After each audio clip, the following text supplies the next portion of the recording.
সম্প্রতি বিশ্বভারতীর বাংলাদেশ ভবনে bridging tradition and technology for বিকশিত ভারত নিয়ে এক বক্তৃতার আয়োজন করা হয়। প্রদীপ জ্বালিয়ে অনুষ্ঠানের সূচনা করেন ডক্টর অশোক কুমার লাহিড়ী এবং বিশ্বভারতীর উপাচার্য ডক্টর প্রবীর কুমার ঘোষ। বক্তৃতা প্রদান করেন নীতি আয়োগের vice chairman doctor Ashok Kumar Lahiri. Doctor Lahiri তার বক্তৃতায় সভ্যতার বিকাশ থেকে আধুনিক যুগ পর্যন্ত ভারতীয় অর্থনীতির রূপরেখা নিয়ে আলোচনা করেন। সভায় বিশ্বভারতীর উপাচার্য ডক্টর প্রবীর কুমার ঘোষ ট্র্যাডিশন এবং টেকনোলজি বিশ্বভারতীতে একই সঙ্গে রূপায়ণ করা হচ্ছে বলে তার ভাষণে জানান। Lit by the small lamp, a book which is a collection of Rabindranath Tagore's paintings, and this is Dokra art from Amar Kutir. As you know that we just visited that foundation started with an 1863 foundation by Maharshi Devendranath Thakur, that is Chatim Tala. Then 1891 Upasana Griha was established. Now best practices, what is the excellence of the Vishwabharati? Yes, we all are witness and we can claim many best practices are available at Vishwabharati. Now current activities relevant to Niti Aayog at Vishwabharati, adopted village, we have 65 adopted village, and we out of these 12 we are identifying as the Adarsh Gram initiative, where the holistic program in totality it is running and connecting 20 departments working on that those villages. The world and the human civilization are very different from what they were a few thousand or even a few hundred years ago. We have come a long way from our nomadic days of being hunter-gatherers wrapped in animal skins. And it is because of technological advancement, no doubt about that. Historians and anthropologists tell us that more than some 10,000 years ago, two general-purpose technologies, the domestication of plants and animals, gradually replaced our extant hunter-gatherer way of life. Of them, two journals of Vishwabharati will be released here in the online mode today. The doctor Lahiri তার ভাষণ শেষে ছাত্রদের প্রশ্নের জবাবও দেন। Declining relative share of primary sectors in GDP is considered to be a sign of development. In India, that is happening very fast, but there is no commensurate decline in the dependence on primary sector for livelihood. How Niti Aayog is going to respond to this? Something like 16 to 18% of our GDP from agriculture and allied sectors. That's agriculture, forestry and fishing. But we have about 45 or 46% of our workforce dependent on this agricultural sector.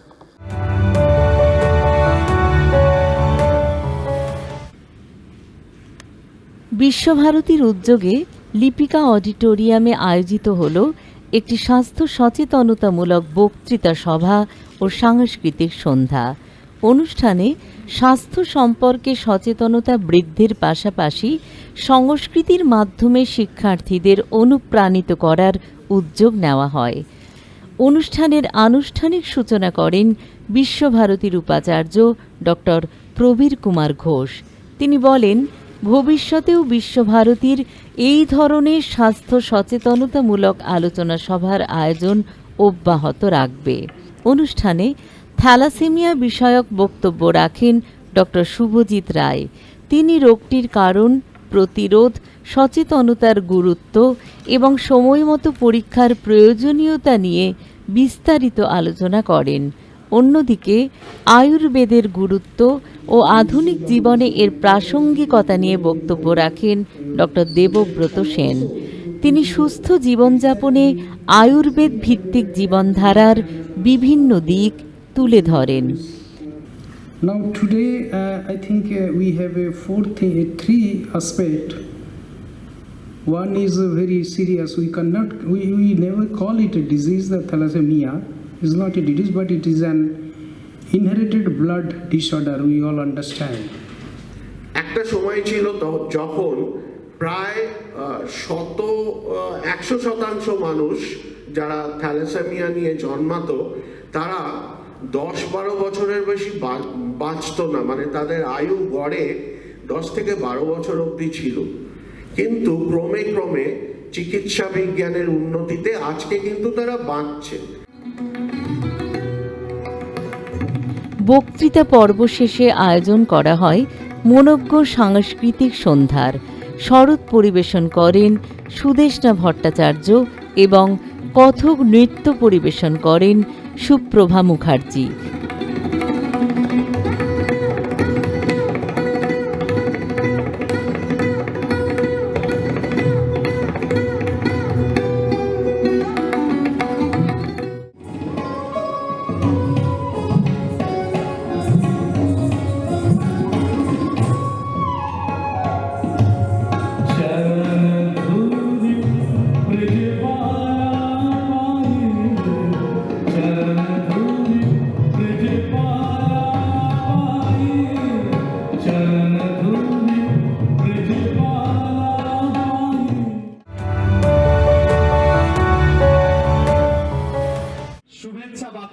রাষ্ট্রীয় গীত বন্দে মাতরমের ১৫০তম বর্ষ উদযাপন উপলক্ষে সঙ্গীত নাটক academy Bharat সরকারের সংস্কৃতি মন্ত্রকের উদ্যোগে এবং বীরভূম সংস্কৃতি বাহিনীর নিবেদনে লাভপুরের সংস্কৃতি বাহিনী মঞ্চে মঞ্চস্থ হল বন্দে মাতরম নাটক।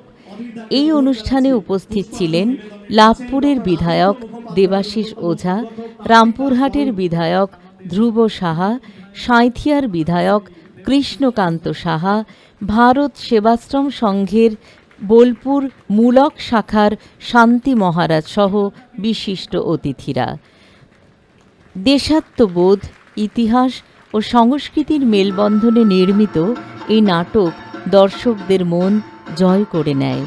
নাটকের প্রতিটি দৃশ্য ও উপস্থাপনা উপস্থিত দর্শকদের আবেগাপ্লুত করে তোলে। অনুষ্ঠান ঘিরে এক মনোমুগ্ধকর সাংস্কৃতিক পরিবেশের সৃষ্টি হয়। নাটকটি দেখতে লাভপুর ও আশপাশের বিভিন্ন এলাকা থেকে বিপুল সংখ্যক মানুষ উপস্থিত হন। বন্দে মাতরম, বন্দে মাতরম, বন্দে মাতরম, ভারত মাতা কি, ভারত মাতা কি, ভারত মাতা কি।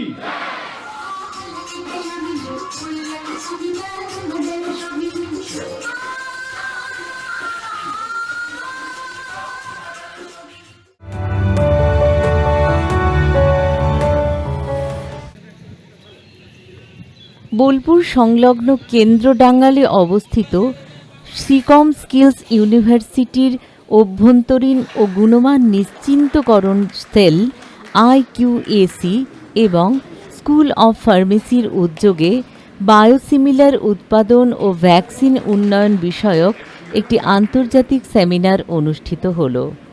সেমিনারের প্রধান বক্তা ছিলেন বাংলাদেশের ঢাকা বিশ্ববিদ্যালয়ের প্রাক্তন সহ উপাচার্য ও অধ্যাপক ডক্টর সীতেশ সি বাচার। তিনি বায়োলজিক্যাল মেডিসিন গবেষণা, সংক্রামক রোগ প্রতিরোধ, কোভিড-19 ভ্যাকসিনের উন্নয়ন এবং বিশ্বজুড়ে এই সংক্রান্ত গবেষণার বিভিন্ন দিক তুলে ধরেন। স্কুল অফ ফার্মেসির অধ্যক্ষ অধ্যাপক রণবীর চন্দ জানান, বিশ্ববিদ্যালয়ে অত্যাধুনিক গবেষণা কেন্দ্র রয়েছে এবং এখানে PhD'রও সুযোগ রয়েছে। বর্তমানে দুটো বিশেষ গবেষণা ক্ষেত্রে গুরুত্ব দেওয়া হচ্ছে: এথনোফার্মাকোলজি, যেখানে ঐতিহ্যবাহী চিকিৎসা পদ্ধতি থেকে আধুনিক ওষুধ তৈরির গবেষণা হয়, এবং বায়োলজিক্যাল প্রোডাক্ট, যা সংক্রামক রোগ প্রতিরোধে কার্যকর। তিনি আরও জানান, ফার্মেসি কাউন্সিল অফ ইন্ডিয়ার নতুন পাঠ্যক্রমে গবেষণা, ব্যবহারিক শিক্ষা ও প্রকল্প ভিত্তিক কাজের উপর বিশেষ গুরুত্ব দেওয়া হয়েছে, যা ছাত্রছাত্রীদের বাস্তব অভিজ্ঞতা অর্জনে সহায়ক হবে।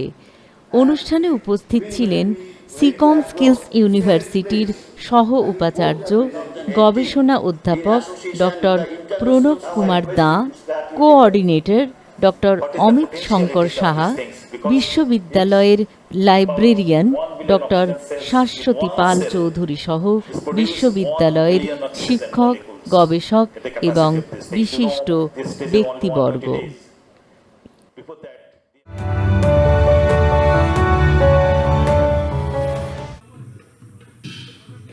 Bolpur Nrityaniketan dance group and স্কুলের উদ্যোগে এবং ভারত সরকারের আর্থিক সহযোগিতায় 8 থেকে 10 জুলাই তেপান্তর নাট্যগ্রামে অনুষ্ঠিত হল 3 দিনব্যাপী বঙ্গনাট্য রঙ্গ উৎসব 2026 ন্যাশনাল থিয়েটার ফেস্টিভ্যাল। উৎসবের সহযোগিতায় ছিল এবং আমরা, ইলোরা, থিয়েটার ওয়ার্কার্স রেপার্টরি ও অক্ষয় গুণা। উৎসবের প্রথম দিনে প্রচলিত প্রদীপ প্রজ্বলনের পরিবর্তে আবহ সঙ্গীতের মধ্য দিয়ে উদ্বোধন করা হয়। উপস্থিত ছিলেন নাট্যগুরু প্রবীর গুহ, বিশ্বভারতীর প্রাক্তন নাট্য অধ্যাপক তারক সেনগুপ্ত, আসামের অভিনব থিয়েটার গ্রুপের কর্ণধার দয়াল কৃষ্ণনাথ, নাট্যকার কল্লোল ভট্টাচার্য, ইলোরা নাট্যদলের কর্ণধার মলয় ঘোষ, নাট্য নির্দেশক মৃণালজিৎ গোস্বামী এবং আয়োজক সংস্থার নাট্যকার অভিষেক দত্ত। প্রবীর ধারা বহে অনিবার শীর্ষক বিশেষ পর্বে নাট্যগুরু প্রবীর গুহকে সংবর্ধনা জানানো হয়। একই অনুষ্ঠানে কল্লোল ভট্টাচার্য, রুমা সেন ও তপন দাসকে সম্মানিত করা হয়। এছাড়াও দয়াল কৃষ্ণনাথ, মলয় ঘোষ ও মৃণালজিৎ গোস্বামী সহ বিশিষ্ট নাট্য ব্যক্তিত্বদের সম্মাননা প্রদান করা হয়। উৎসবের স্মারক হিসেবে অংশগ্রহণকারী দলগুলিকে একতারা প্রদান করা হয়। পাশাপাশি লাইট, সাউন্ড ও অন্যান্য নাট্যকর্মীদেরও কৃতজ্ঞতার নিদর্শন হিসেবে পদক দিয়ে সম্মানিত করা হয়।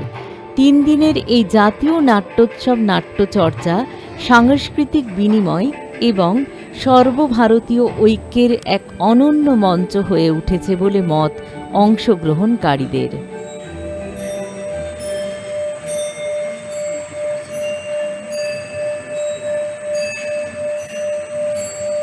অনেককাল আগের কথা, একটা গ্রাম ছিল। গ্রামের মানুষেরা সারাদিন নিজেদের কাজ করতো।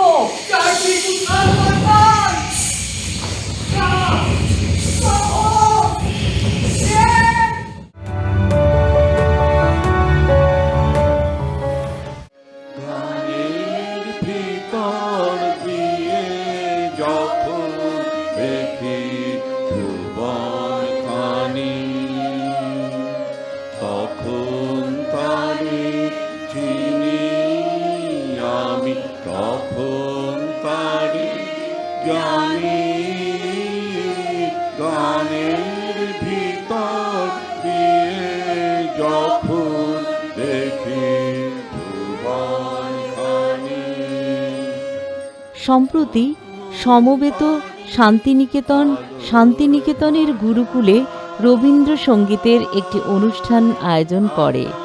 সংস্থার কর্ণধার বুলবুল বসু জানান, 19 জুলাই শৈলজা রঞ্জন মজুমদারের জন্মদিনকে স্মরণে রেখে এই আয়োজন।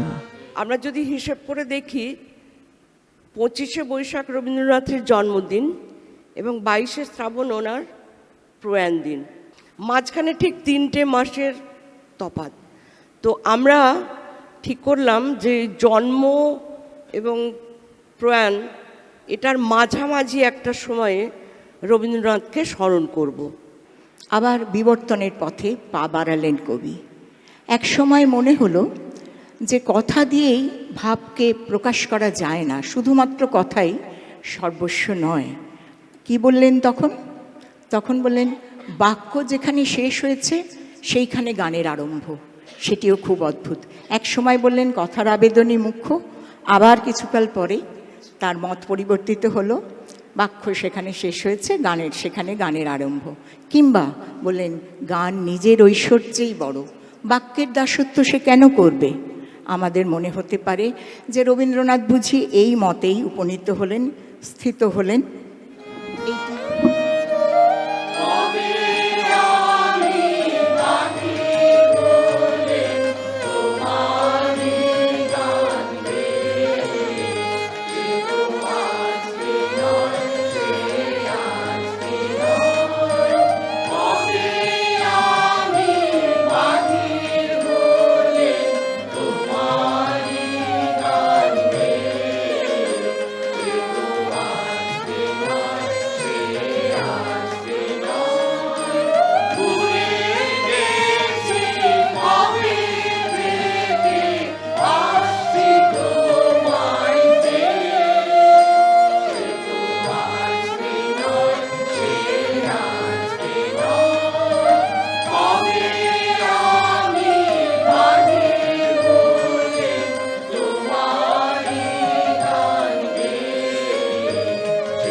শান্তিনিকেতনের অচিরা স্টুডিওতে চতুর্থ মাত্রার উদ্যোগে অনুষ্ঠিত হল এক ব্যতিক্রমী নাট্য পরিবেশনা।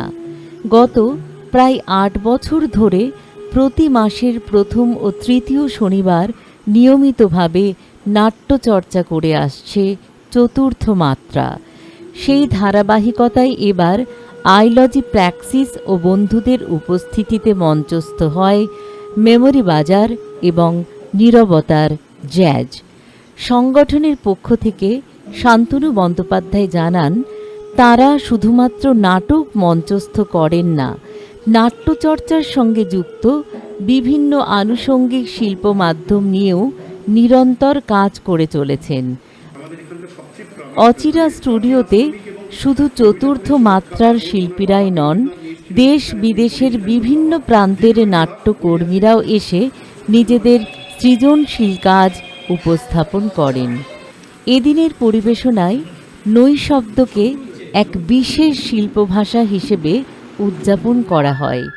অনুষ্ঠানে বিশিষ্ট নাট্যশিল্পী প্রদীপ চট্টোপাধ্যায়ের অংশগ্রহণ নাটকের পরিবেশনাকে আরও সমৃদ্ধ করে তোলে এবং দর্শকদের কাছ থেকে প্রশংসা কুড়োয়।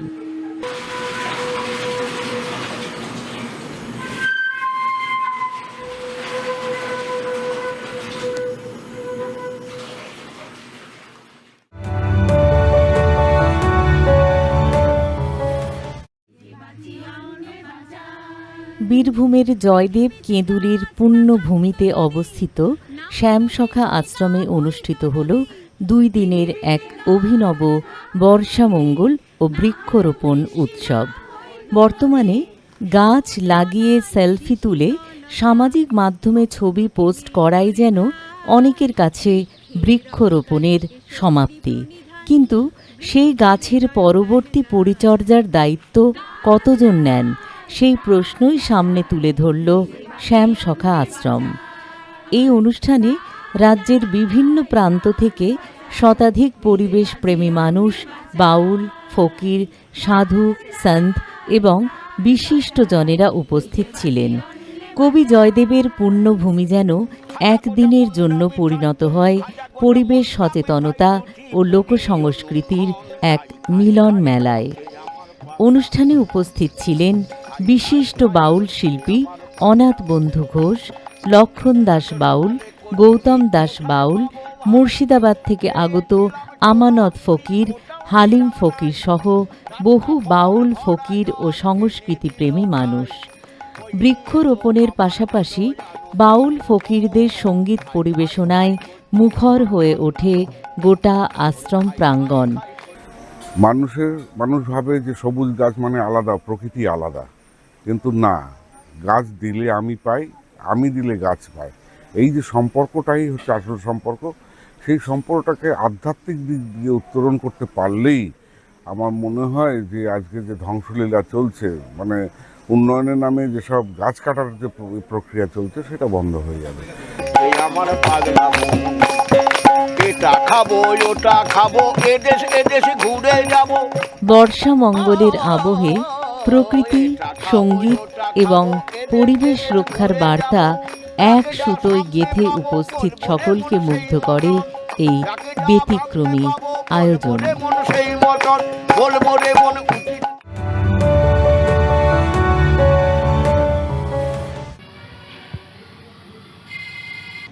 ডিজিটাল যুগে স্মার্টফোন, ইন্টারনেট ও সোশ্যাল মিডিয়ার দাপটে বই পড়ার অভ্যাস যে ক্রমশ কমছে, তা নিয়ে উদ্বেগ প্রকাশ করছেন শিক্ষাবিদ থেকে সাহিত্যপ্রেমী সকলেই। তবুও প্রমাণ মিলল, বই এখনও হারিয়ে যায়নি, বরং মানুষের অনুভূতি, চিন্তা ও জ্ঞানের অন্যতম শ্রেষ্ঠ সঙ্গী হয়ে আজও মাথা উঁচু করে দাঁড়িয়ে রয়েছে। এই ভাবনাকেই সামনে রেখে বিশ্বভারতীর শিক্ষাসত্রে রথীন্দ্র পাঠাগারের উদ্যোগে হয়ে গেল 3 দিনের বইমেলা। বইমেলার আনুষ্ঠানিক উদ্বোধন করেন বিশ্বভারতীর অধ্যাপক ডক্টর অমিত কুমার হাজরা, অধিকর্তা SEIRR। অনুষ্ঠানে শিক্ষাসত্রের অধ্যক্ষা তমালি মজুমদার সহ বিশিষ্টজনেরা উপস্থিত ছিলেন। পরের প্রজন্ম বা তারপরের প্রজন্ম হয়তো জাদুঘরে দেখতে যাবে বই ব্যাপারটা কি ছিল, কিন্তু যাদের জন্য আমাদের বই হারিয়ে যাচ্ছে তারা কিন্তু বইয়ের উপর নির্ভরশীল। তারা বন্ধু করে নিয়েছে বইকে। ChatGPT বা যেখান থেকে আমরা সংগ্রহ করছি আমাদের তথ্য, তারা কিন্তু বই নির্ভর। তারা বই, পত্রিকা এগুলো থেকেই, বিভিন্ন সংগ্রহ থেকেই তারা কিন্তু আমাদেরকে জানাচ্ছে যে আমি যেটা জানতে চাইছি সেটা কি। তো আমরা যদি মুদ্রিত মাধ্যমে বইটাকে অবজ্ঞা করি, তাহলে আমরা বিশেষভাবে সক্ষম শিক্ষা ব্যবস্থা তৈরি করতে যাচ্ছি। আবার আমরা যদি আজকের দিনে এই প্রযুক্তি নির্ভর বা ইলেকট্রনিক্স মিডিয়াকে ইগনোর করি, তাহলেও আমরা কিন্তু আবার বিশেষভাবে সক্ষম হতে যাচ্ছি। অর্থাৎ চ্যালেঞ্জটা যেখানে এসেছে সেটা হচ্ছে এই দুটোর মধ্যে ভারসাম্য অবস্থা আমাদের রাখার। বলছে আমি তো আমার মন্তব্য ইতিপূর্বে বলিয়া দিয়েছি, মানে সুশীল কুমার রায় মহাশয় তার রবীন্দ্রনাথ গ্রন্থাগার আন্দোলনে তিনি এই কথাটা বলছেন, মানে স্মৃতিচারণা করছেন কবিগুরু কি বলেছেন। বলছে আমি তো আমার মন্তব্য ইতিপূর্বে বলিয়া দিয়েছি, গ্রন্থাগার আমার নিকট অমূল্য সম্পদ, পুরাবৃত্তের কাহিনী, প্রাচীন ঋষি ও সুবিজ্ঞ মনীষীদের চিন্তাধারা, যাহা শাশ্বতকাল ধরিয়া আমাদের প্রাণে বল ও জ্ঞান সঞ্চার করিবে।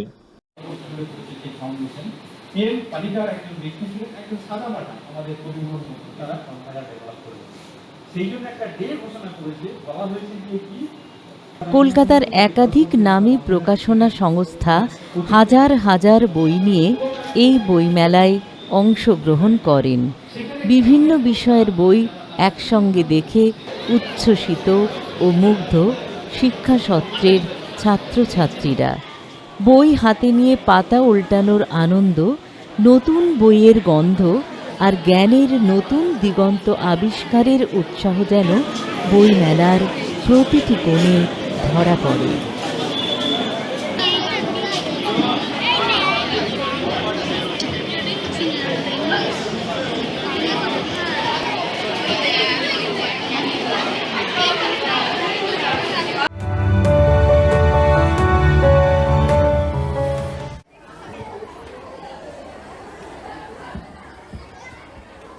প্রখ্যাত কথা সাহিত্যিক তারাশঙ্কর বন্দ্যোপাধ্যায়ের জন্মজয়ন্তী উদযাপন করা হলো বোলপুর তারাশঙ্কর বিদ্যাপীঠে।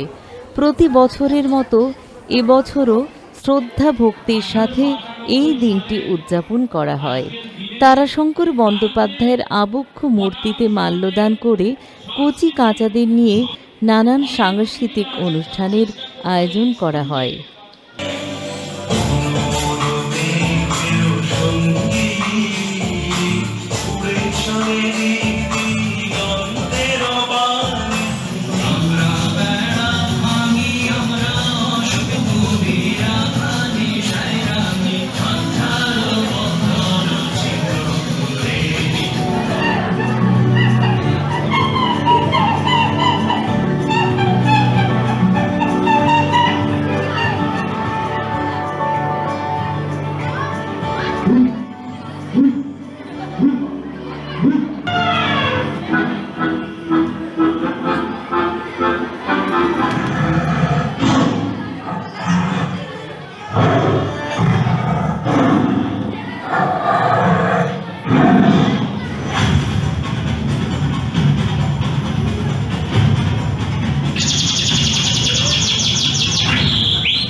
সম্প্রতি ঋদ্ধি কালচারাল সেন্টার বীরভূমে কোপাই গ্রামে প্রান্তিক গ্রামের মেয়েদেরকে নিয়ে একটি সাংস্কৃতিক অনুষ্ঠানের আয়োজন করে। অনুষ্ঠানে প্রতিযোগীদের উৎসাহ চোখে পড়ার মতো।